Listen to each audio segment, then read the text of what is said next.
Good morning, everybody. Sorry we're getting the devotional out to you late today. I try to get these to you before you get to work. I'm going to be doing these at work today, but hopefully it finds you in a place on your way home or lunch, or maybe you don't work today, and you can enjoy our last section in Proverbs, Wisdom to Live By, Day 44, Proverbs 21 and 22, 1 through 9. The king's heart is in Yahweh's hand, like the watercourses. He turns it wherever he desires. Every way of a man is right in his own eyes, but Yahweh weighs the heart. To do righteousness and justice is more acceptable to Yahweh than sacrifice. A high look and a proud heart. The lamp of the wicked is sin. The plans of the diligent surely lead to profit, and everyone who is hasty surely rushes into poverty. Getting treasures by a lying tongue is a fleeting vapor for those who seek death. The violence of the wicked will drive them away because they refuse to do what is right. The way of the guilty is devious, but the conduct of the innocent is upright. It is better to dwell in the corner of a housetop than to share a house with a contentious woman. The soul of the wicked desires evil. His neighbor finds no mercy in his eyes. Whether the mocker is punished, the simple gains wisdom. When the wise is instructed, he receives knowledge. The righteous one considers the house of the wicked and brings the wicked to ruin. Whoever stops his ears at the cry of the poor, he will also cry out, but not be heard. A gift in secret pacifies anger, and a bribe in the cloak, strong wrath.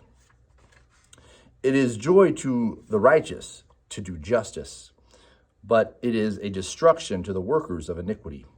The man who wanders out of the way of understanding shall rest in the assembly of the departed spirits.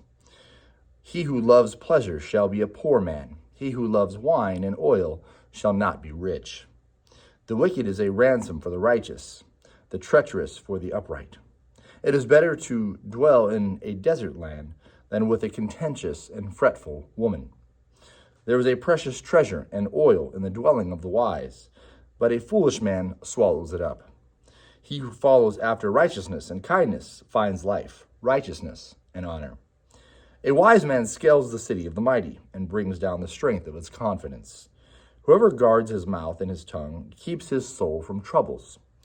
The proud and haughty man, scoffer is his name. He works in the arrogance of pride. The desire of the sluggard kills him, and his hand refuses to labor. There are those who covet greedily all day long, but the righteous give and don't withhold. The sacrifice of the wicked is an abomination. How much more when he brings it with a wicked mind? A false witness will perish, and a man who listens speaks to eternity. A wicked man hardens his face, but as for the upright, he establishes his ways. There is no wisdom nor understanding nor counsel against Yahweh. The horse is prepared for the day of battle, but victory is with Yahweh. A good name, we're in 22 now, a good name is more desirable than great riches, and a loving favor is better than silver and gold. The rich and the poor have all this in common. Yahweh is the maker of them all. A prudent man sees danger and hides himself, but the simple pass on and suffer for it. The result of humility and the fear of Yahweh is wealth, honor, and life. Thorns and snares are in the path of the wicked. Whoever guards his soul stays from them. Train up a child in the way he should go, and when he is old, he will not depart from it. The rich rule over the poor. The borrower is servant to the lender. He who sows wickedness reaps trouble, and the rod of his fury will be destroyed. He who has the generous eye will be blessed, for he shares his food with the poor. So as we look at the questions today, we have 3. Find the verses that give advice on the following subjects: pride, lying, giving, a quarrelsome wife, and child rearing. I'm going to read the second and third ones as well. Find the verses that tell how a man obtains wealth and honor. 3, how can a good name be more valuable than riches? Well, it's going to take a little bit of time to go through and find each one of those, to point them out. So I'm going to let each person kind of go through and look at that, as I sometimes encourage you guys to do, to dig deeper. But I just want to say as an overall answer here, to keep in mind, these verses are Solomon writing to his children, right? To his male children, to those who will rule, to heirs. And so sometimes we might see Why does he press women so hard and not men? Well, remember, he's writing to his sons. Be careful. Be careful of contentious women. Be careful of taking bribes, which is going to be something that probably only people in power can do, right? So we have to keep these things in mind. And also for ladies, for women to apply these verses, we can think of the counterpoint being true, right? Contentious man, but again, the context is not written directly to them, although this can be kind of deduced and applied. What would Solomon say to a woman who is seeking a man? I think we have some clear things. Stay away from those who shed innocent blood, the wicked, things of that nature.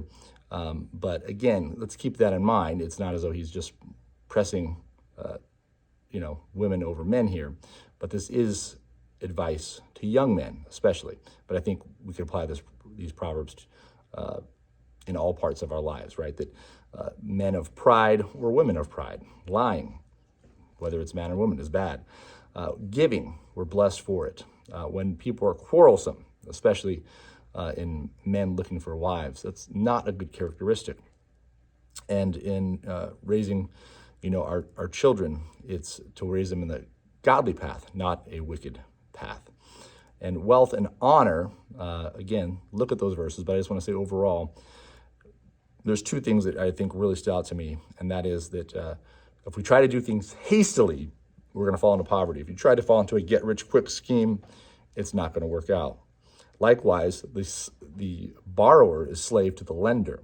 So we don't want to be people that are in debt. I know sometimes, especially today, there's ways you can use debt to your advantage. And there is, let's say in modern times, good debt, bad debt, a mortgage, for example, over credit card debt. But remember, you're still obligated to pay that mortgage debt. Even if you're using money to make money, you are having to work to pay someone else. And so we have to be very wise and careful to remember that debt is not seen as a blessing, but rather an obligation to repay, and usually with interest. And sometimes it can overwhelm us. So don't try to get rich quick, and be careful of the amount of debt that you get yourself in, because you do owe it. Thirdly, how can a good name be more valuable than riches? I think we all know that, right? There's many that have things, that have money, that have stuff, but we don't respect them, we don't value them. Whereas a good name, a person of integrity and honor,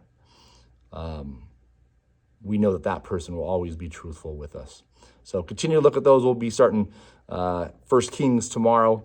I probably won't be reading through all the verses as I have been with the Psalms and Proverbs, but we'll kind of do what we were doing before, is kind of a recap of it, go through the questions, so these don't get too long. But have a blessed day, guys. We'll see you tomorrow.